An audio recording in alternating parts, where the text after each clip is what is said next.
హర్యానాలో కాంగ్రెస్ ఓడిపోవడానికి అనేక కారణాలున్నాయి. కాంగ్రెస్ పార్టీలో అంతర్గత కుమ్ములాటలు ఈ పరాజయానికి ప్రధాన కారణంగా మారాయి. అలాగే జాట్ సామాజిక వర్గం అండదండలు చూసుకుని మిగతా వర్గాలను హస్తం పార్టీ పట్టించుకోలేదన్న విమర్శలు ఉన్నాయి. కాగా ఆప్ విడిగా పోటీ చేయడం కూడా కాంగ్రెస్ ఓటమికి ఒక కారణమైంది.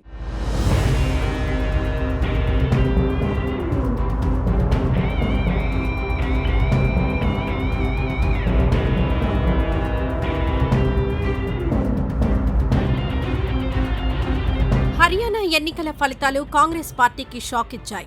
హర్యానాలో 10 ఏళ్లుగా బీజేపీ అధికారంలో ఉంది. దీంతో సహజంగా ప్రభుత్వ వ్యతిరేకత ఉంటుంది. ప్రధానంగా ఈ ప్రభుత్వ వ్యతిరేకత అంశాన్ని కాంగ్రెస్ అగ్రనాయకత్వం నమ్ముకుంది.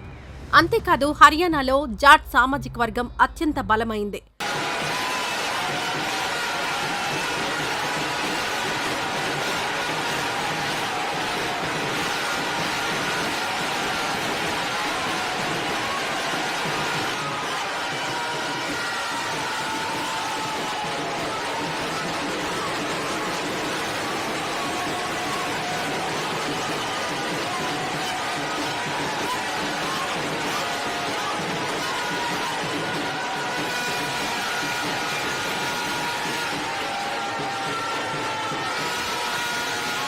ఎన్నికల్లో పార్టీల జయాపజయాలను తారుమారు చేసే సత్తా జాట్ కమ్యూనిటీకి ఉందంటారు రాజకీయ విశ్లేషకులు. హర్యానా జనాభాలో జాట్ సామాజిక వర్గం 27% ఉంది. హర్యానాలో రాజకీయంగా బలమైన కమ్యూనిటీగా జాట్ వర్గానికి పేరుంది. ఇప్పటివరకు హర్యానాకు ముఖ్యమంత్రులుగా పనిచేసిన వారిలో ఎక్కువ మంది జాట్ సామాజిక వర్గానికి చెందినవారే. హర్యానాలో మొత్తం 90 అసెంబ్లీ నియోజకవర్గాలున్నాయి. వీటిలో 57 నియోజకవర్గాల్లో జయాపజయాలను ప్రభావితం చేసే స్థాయిలో జాట్ కమ్యూనిటీ ఉంది. ఈ 57 నియోజకవర్గాల్లో జాట్ జనాభా 10% కంటే ఎక్కువ. అలాగే 37 నియోజకవర్గాల్లో జాట్ జనాభా 20% కంటే ఎక్కువగా ఉంది.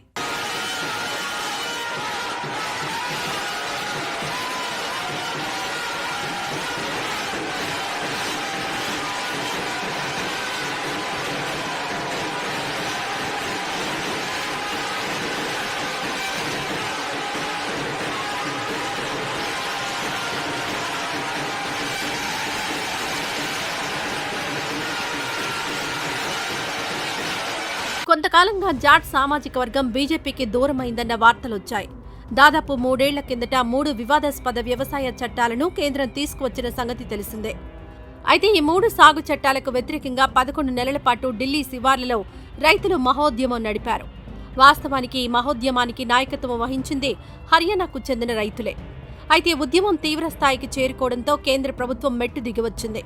3 సాగు చట్టాలను రద్దు చేసింది. అంతేకాదు సాక్షాత్తు ప్రధాని నరేంద్ర మోడీ రైతులకు క్షమాపణ చెప్పారు. చివరకు కథ సుఖాంతమైంది.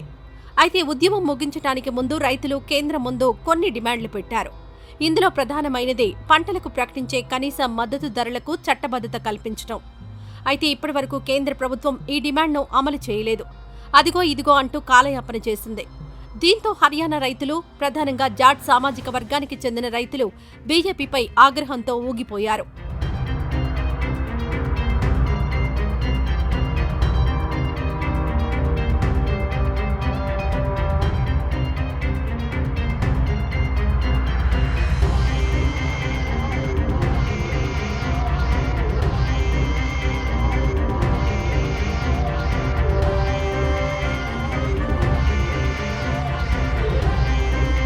అలాగే ఈసారి ఎన్నికల్లో అగ్నిపథ్ పథకం బీజేపీకి మైనస్ పాయింట్గా మారిందన్న వార్తలొచ్చాయి. హర్యానా యువత ఎక్కువ మంది సైన్యంలో కొలువులపై ఆసక్తి చూపుతుంటారు. స్కూల్ ఫైనల్ పాస్ కాగానే సైన్యంలో రిక్రూట్ కావడానికి ప్రయత్నిస్తుంటారు. అగ్నిపథ్ 2 ఏళ్ల కిందట కేంద్ర ప్రభుత్వం తీసుకువచ్చిన ఒక పథకం. యువతకు సైన్యంలో కొలువులు కల్పించడమే ఈ పథకం ప్రధాన లక్ష్యం. అయితే అగ్నిపథ్ పథకంలో కేంద్రం ఇచ్చే ఉద్యోగం కేవలం 4 ఏళ్లే ఉంటుంది. అగ్నిపథ్ పథకంలో భాగంగా సైన్యంలో కొలువులు చేసేవారిని అగ్నివీరులుగా పిలుస్తారు. 4 ఏళ్ల సర్వీస్కు కార్పస్ ఫండ్ కింద కొంత అమౌంట్ కూడా జమ చేస్తారు. అయితే 4 ఏళ్ల సర్వీస్ పూర్తయిన తర్వాత అగ్నివీరులు ఇంటికి పోవాల్సిందే. మరో ప్రత్యామ్నాయం లేదు.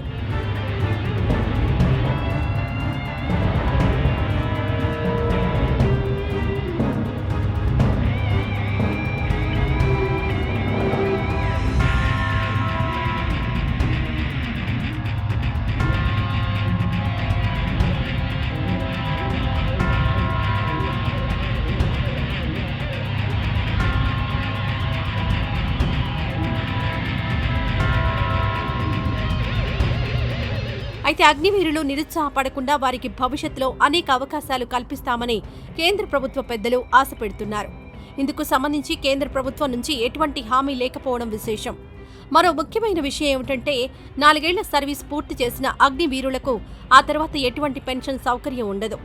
4 ఏళ్ల సర్వీస్ తర్వాత మళ్లీ కొత్తగా ఉద్యోగం వెతుక్కోవాల్సిందే.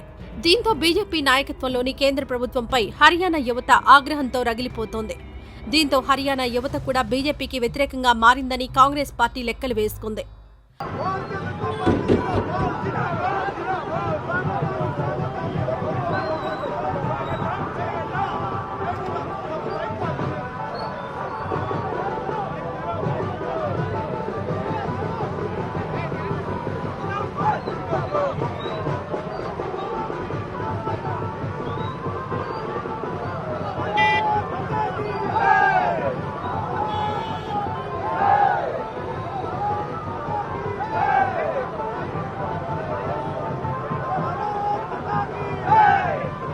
అయితే తాజా ఓట్ల లెక్కింపులో అనూహ్య ఫలితాలు వెల్లడయ్యాయి.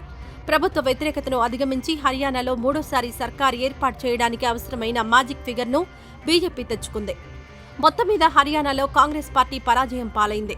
కాగా కాంగ్రెస్ ఓటమికి అనేక కారణాలున్నాయి. ఇందులో ప్రధానంగా చెప్పుకోవాల్సింది కాంగ్రెస్లోని అంతర్గత కుమ్ములాటలు.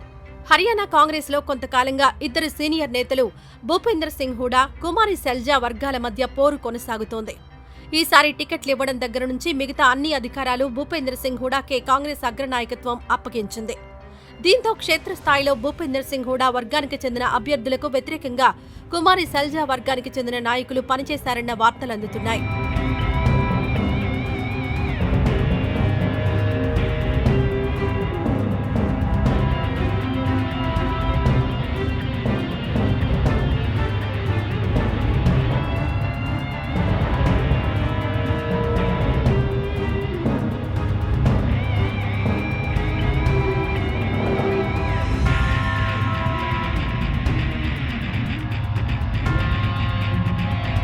హర్యానాలో 10 ఏళ్లుగా బీజేపీ సర్కారే కొనసాగుతోంది. దీంతో ప్రభుత్వ వ్యతిరేకత ఉన్నమాట వాస్తవమే. అయితే ప్రభుత్వ వ్యతిరేక ఓటు చీలిపోయిందని అంటున్నారు రాజకీయ విశ్లేషకులు. ప్రభుత్వ వ్యతిరేక ఓటును ప్రధాన ప్రతిపక్షమైన కాంగ్రెస్, ఆమ్ ఆద్మీ పార్టీ, అలాగే Indian national Lok Dal, Bahujan Samaj party సహా మరికొన్ని చిన్న చితక పార్టీలు చీల్చుకున్నాయన్నది ఒక అంచనా. కాగా కాంగ్రెస్ పార్టీ ప్రధానంగా జాట్ సామాజిక వర్గంపైనే భరోసా పెట్టుకుంది. అందుకు కారణం జాట్ సామాజిక వర్గానికి హర్యానా రాజకీయాల్లో ఉన్న ఆధిపత్యమే. ఈ నేపథ్యంలో మిగతా సామాజిక వర్గాలను కాంగ్రెస్ పార్టీ పట్టించుకోలేదన్న ఆరోపణలొచ్చాయి. దీంతో జాట్ సామాజిక వర్గానికి కౌంటర్గా ఓబీసీలపై బీజేపీ ప్రత్యేక దృష్టి పెట్టింది. జాట్ కమ్యూనిటీని ధీటుగా ఎదుర్కోవడానికి ఓబీసీ, బ్రాహ్మణ్, బనియా, ఖాత్రీ సామాజిక వర్గాలను తమ వైపునకు తిప్పుకోవడానికి బీజేపీ ప్రయత్నాలు ప్రారంభించింది. చివరకు ఈ ప్రయత్నాల్లో కమలం పార్టీ సక్సెస్ అయిందనే భావించాలి.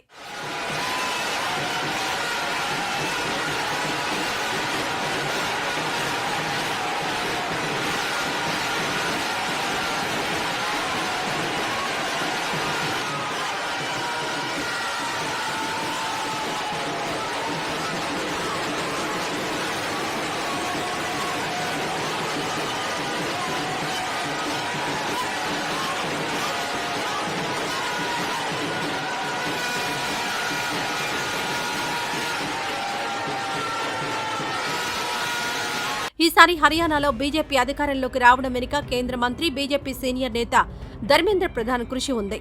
తాజా ఎన్నికలలో హర్యానాలో బీజేపీని గెలిపించే బాధ్యతను ధర్మేంద్ర ప్రధాన్ భుజస్కంధాలపై పెట్టింది బీజేపీ అగ్రనాయకత్వం.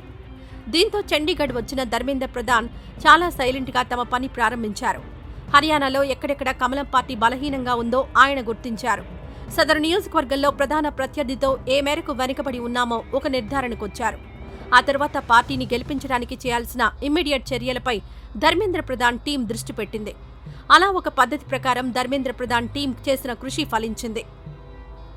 కాగా బీజేపీ విజయంలో పట్టణ ప్రాంతాల్లో ఆ పార్టీకున్న పట్టును ప్రత్యేకంగా చెప్పుకోవాలి. హర్యానాలోని అనేక పట్టణ ప్రాంతాల్లో కొన్ని దశాబ్దాల నుంచి బీజేపీ ఆధిపత్యం కొనసాగుతోంది. ప్రధానంగా గుర్గావ్, ఫరీదాబాద్ వంటి అర్బన్ ఏరియాల్లో బీజేపీ పాగా వేసింది. ఈసారి కూడా అదే జరిగింది. పట్టణ ప్రాంతాల్లో కమలం పార్టీ తన పట్టు నిలుపుకుంది. అయితే గ్రామీణ ప్రాంతాలపై కాంగ్రెస్ పార్టీ బోలెడన్ని ఆశలు పెట్టుకుంది. అయితే బీజేపీ ప్రయోగించిన ఓబీసీ కార్డు ముందు కాంగ్రెస్ భరోసా నిలవలేకపోయింది. బీజేపీ మూడోసారి గెలిస్తే ముఖ్యమంత్రి మూడోసారి కూడా ఓబీసీలకే దక్కుతుందని సంకేతాలు పంపింది.